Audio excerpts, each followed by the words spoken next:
let's take a little look into the physical development that happens during infancy and toddlerhood.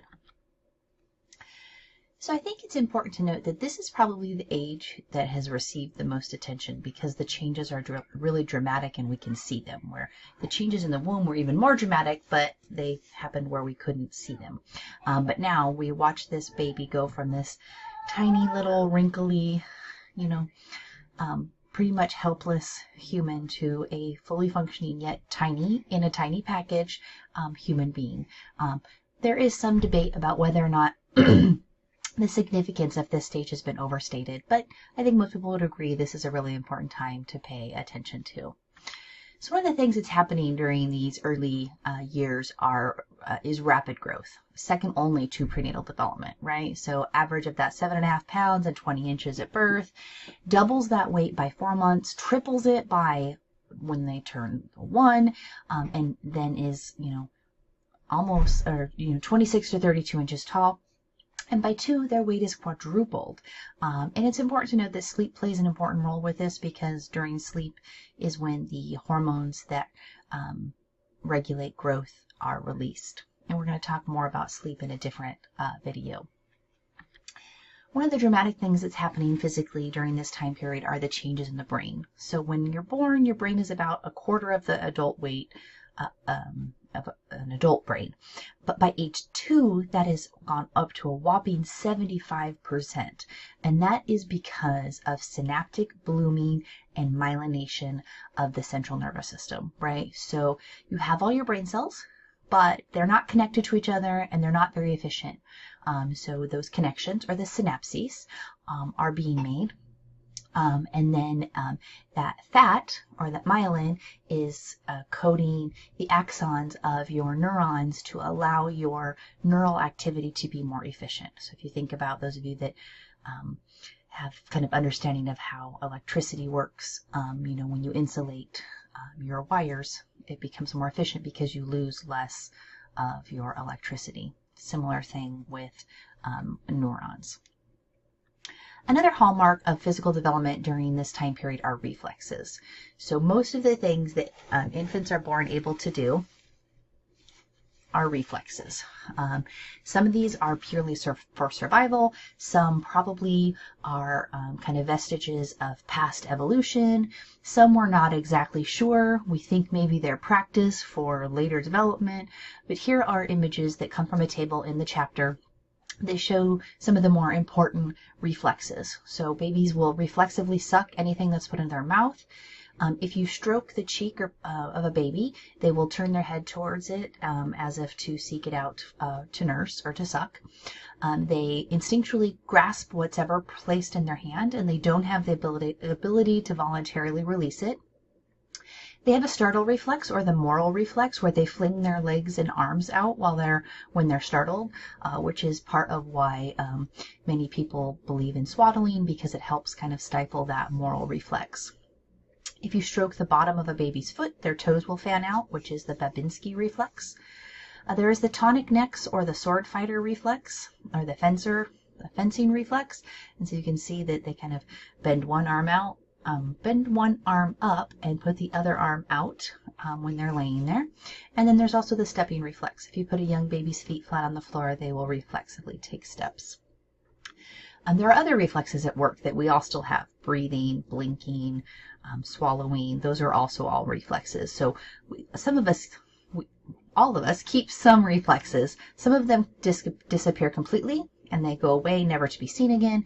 Some disappear and then are replaced with voluntary behavior later, like the stepping, right? So that reflex stops, but later you voluntarily step.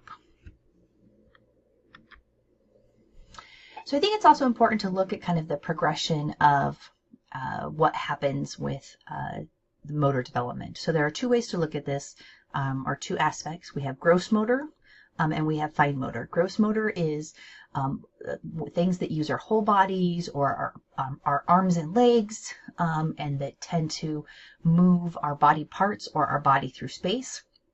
And this chart comes out of the chapter, and so you can kind of see the progression. They go from, learning to hold their head up and beginning to push their bodies up at 2 months, to rolling over at 6 months, to getting into a seated position without help, maybe standing without help at about a year.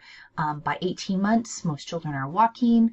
They can pull toys. They can start to help undress themselves, which is also a fine motor skill, so some of them cross over.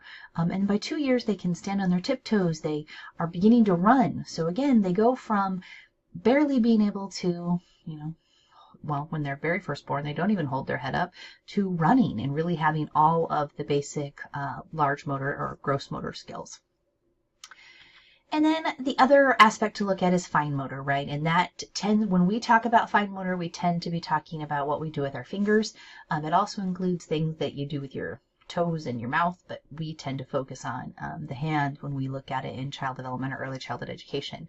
So again, if you remember back to that reflex at 2 months, they don't have a lot of control over fine motor at all. It's all reflexive. They slowly learn to control their arms, which then allows them to control their hands, which then allows them to control their fingers. If you remember, that relates back to that proximal-distal trend of development, right? So I'm going to focus on what's closest to the trunk first and then go outwards. And so you see that progression coming down to, when, by 9 months, they're able to start self-feeding finger foods, right? Maybe even a little bit earlier than that. They love to put stuff in their mouth. By 18 months, they're scribbling. You're drinking from a cup. They may be able to start to eat with a spoon, although that's going to be messy for years to come. By 2, they can start to build with blocks. They can pour and dump, and they can zip and unbutton if the zippers and buttons are large enough. So lots of important milestones are happening here. And the last aspect I want to look at in these early years are for physical development is sensory capacities, right? So vision is the one sense that we are born with that's fairly poor, because vision requires light to develop, and there's very little light in the womb.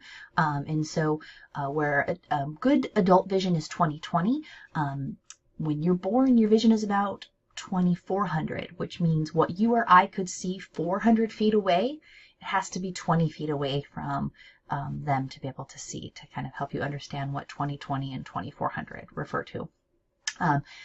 They see the best around 8 to 16 inches from their face, which is perfect for nursing or feeding, because that puts their face about that far away from their caregiver's face. And they have poor color vision at birth. This rapidly changes. Within months, their vision's almost to adult level, their color vision fully develops, and they also get the ability to have depth perception, which means they can judge depth and distance using their eyes. The other senses are mostly well developed at birth. They are responding to sounds in the womb, and one of the great things is that they can hear all sounds in all languages when they're born, and that lasts until about 7 or 8 months, when they start to stop hearing the sounds that they don't hear on a regular basis. They prefer their mother's voice and smell, and you can see here that they've got some taste preferences, right? There are, and if you can see, the babies tend to like the sweet. They're a little unsure about the sour, and they're not real fond of the bitter. So that's a little bit about the physical development during the first 2 years of life.